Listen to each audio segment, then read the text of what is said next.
Alrighty, let's start this lesson on. We are going to learn today how to solve quadratic equations using the square root method. Let's first start by this quick do now. Write the squares of all these numbers. You should have these memorized. 1, 4, 9, 16, 25, 36, 49, 81, 100. Nope, I lied. I skipped a number. 64, 81, 100. 121, 144, 169, 196, 225. Having these numbers written down in a big old list will really help you with what we are going to be doing today. So today we are going to learn how to solve quadratic equations using the square root method. When we are taking a square root of something, we can end up with these numbers inside the square root. These are the numbers that we just wrote down in the do now, our perfect square numbers. We wish to always take a square root of these numbers because I like to call this the good house. The square root symbol looks like a little house, and these numbers, when you take the square root of them, they will all result in a whole number. It will all result in something that's rational. It will be an actual number answer.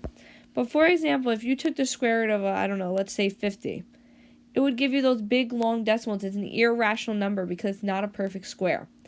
And what we are going to have to do when we have something like the square root of 50 is we are going to have to separate it into the good house, which includes the perfect square number, and the bad house, which includes a number that would not simplify nicely. And that is what we are going to review how to do today. We already learned how to do this. We are going to review it. So, simplifying square roots. You are going to start by thinking of what are all the factors of the number that you are given. Then you are going to find the factor pair that contains the largest perfect square. You want to find the largest perfect square number that could go into the number you are given. You are then going to separate your square root into the good house. The good house is the one that will have the perfect square factor, and the bad house is the one that will have the non-perfect square.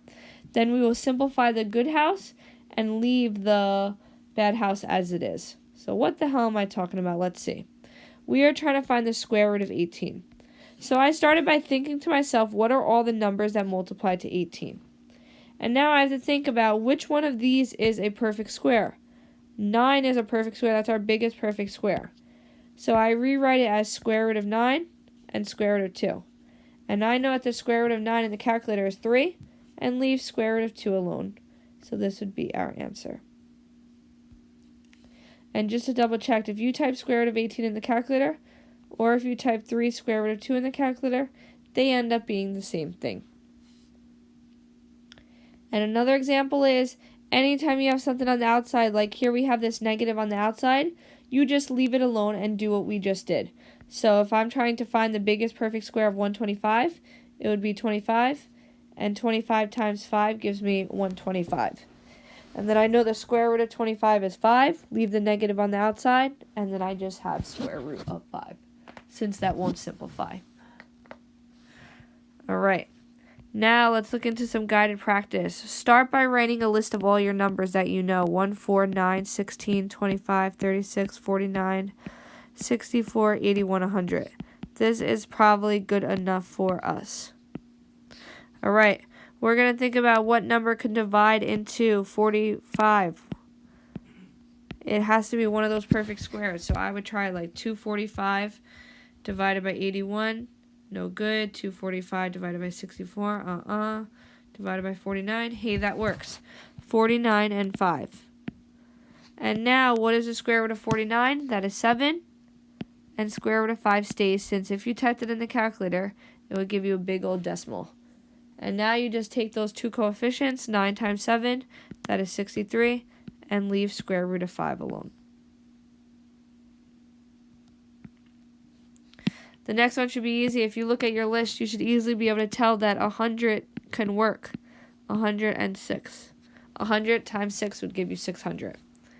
And the square root of 100 is 10. Leave square root of 6 alone. 7 times 10 is 70. And leave square root of 6. And let's look at this last one. 180. Let's think about what number we can separate 180 into.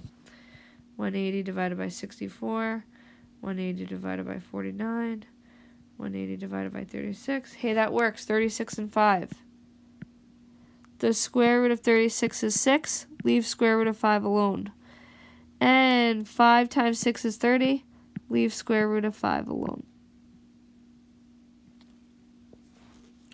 Alright, now I want you guys to pause the video and try these 3 examples. Try them. See if you can do them. So again, we have our list here. I'm going to think to myself, how could I separate 405? 405 divided by 81. Hey, that works. 81 and 5. The square root of 81 is 9, and leave square root of 5 alone. 3 times 9 is 27, square root of 5.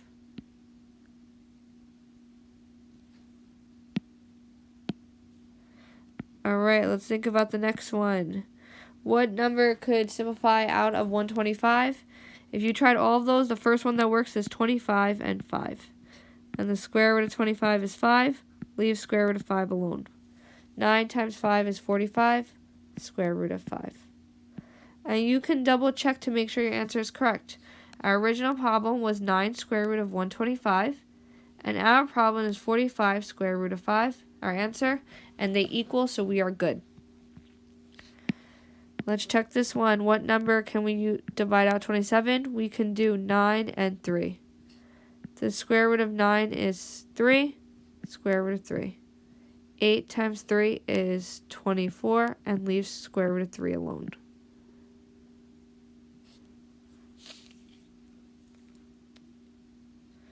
Alright, so now we are going to learn how to solve quadratics using the square root.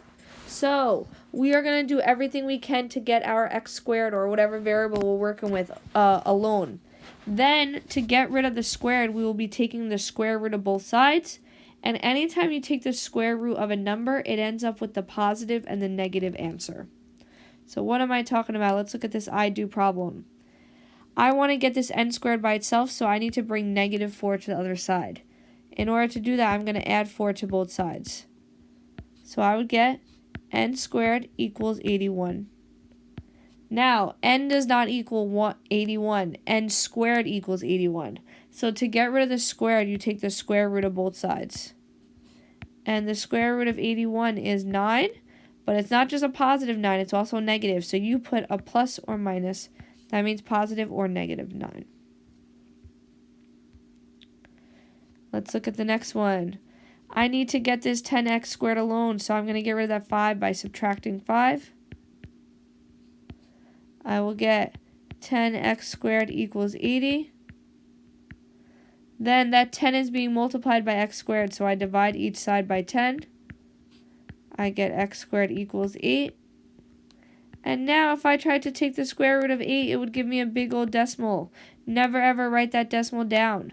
The square root of 8 is a positive and a negative number, and we're going to separate this into the good house and the bad house. The only number that would work is 4, because 4 is a perfect square, and 4 times 2 gives you 8. And the square root of 4 is 2. Leave square root of 2 alone.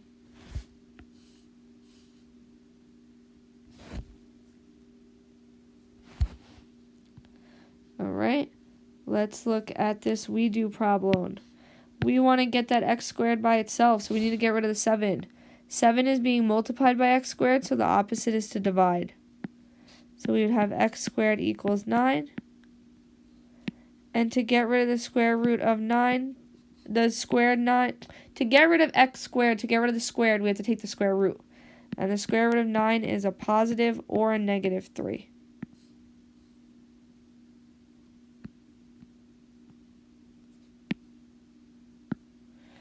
Alright, let's look at this one.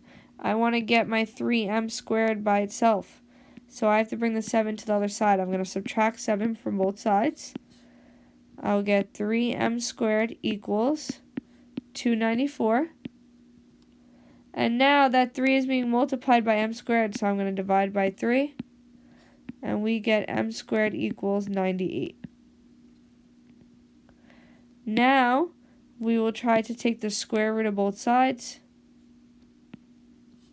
But the square root of 98 in the calculator gives me a big old decimal. So I would just be left with m equals plus or minus. I need to go back to my list and think about which one works. 49 works. 49 and 2. The square root of 49 is plus or minus 7. and leave square root of 2 here. Alright, now it's you do time. I want you guys to try these. Pause the video and actually try them. See if you can do these on your own. Divide by 2, divide by 2. We would get x squared equals 49. And we all know that the square root of 49 is a positive and a negative 7.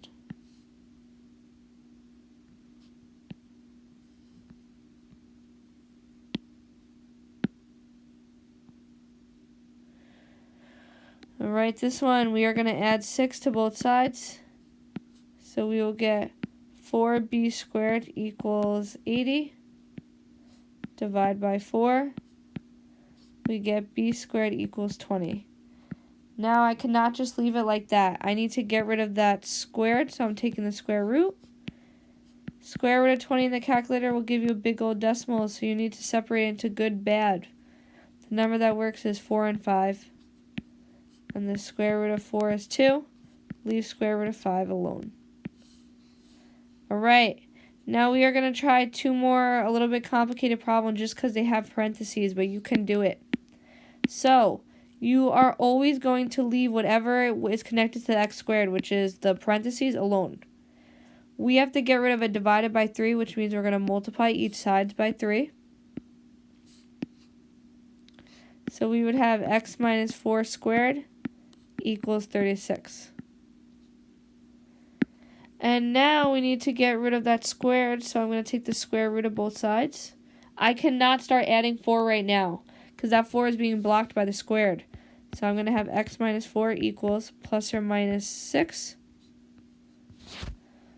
And then if I want to bring the minus 4 to the other side, I'm going to add 4 to both sides. And this is the best way to write it. X equals, write the number first, 4, and then the plus or minus 6. So let's think of these answers. What is 4 plus 6? 10. And what is 4 minus 6? That is negative 2. So these would be our 2 answers.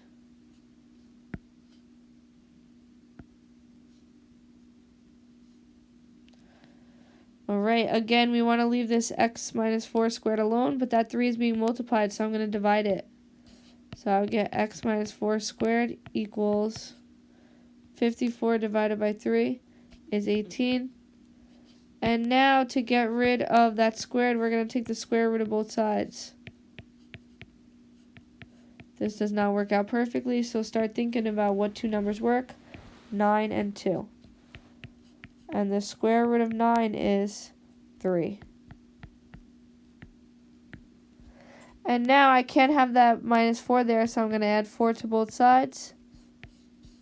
Now you cannot do 3 plus 4 because the 3 has the square root there and the 4 doesn't. So you're literally just going to write the 4 first, the plain number first, then plus or minus the number with the radical. And that will be our answer there. Alright, let's look at the next 2.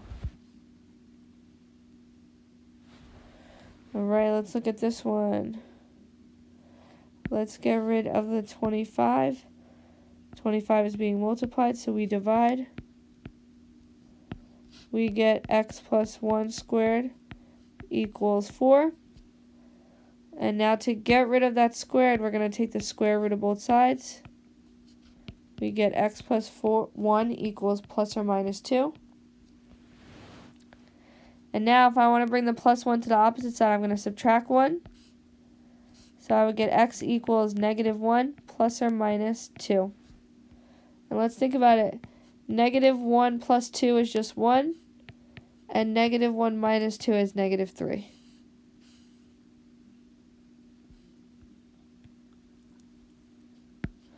And let's do this last one. To get rid of divided by 15, we're going to multiply by 15. So we get x plus 2 squared equals 45. Now to get rid of the squared, we are going to take the square root. But the square root of 45 is not a perfect number, so we have to separate it. into 9 and 5, which is 3 and square root of 5. And now the opposite of adding 2 is to subtract 2. So we get x equals, just leave it. Do not do 3 minus 2 because 1 has the square root, 1 doesn't. So we would get negative 2 plus or minus 3 square root of 5.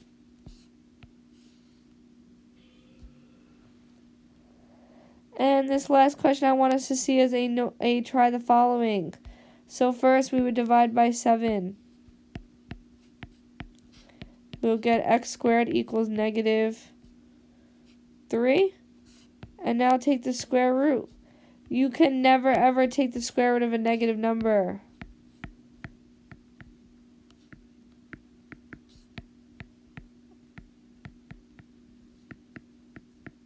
See, watch. If I do the square root of negative 3, it's going to tell me non-real answer. It doesn't work. So we just learned how to solve quadratic equations using the square root method.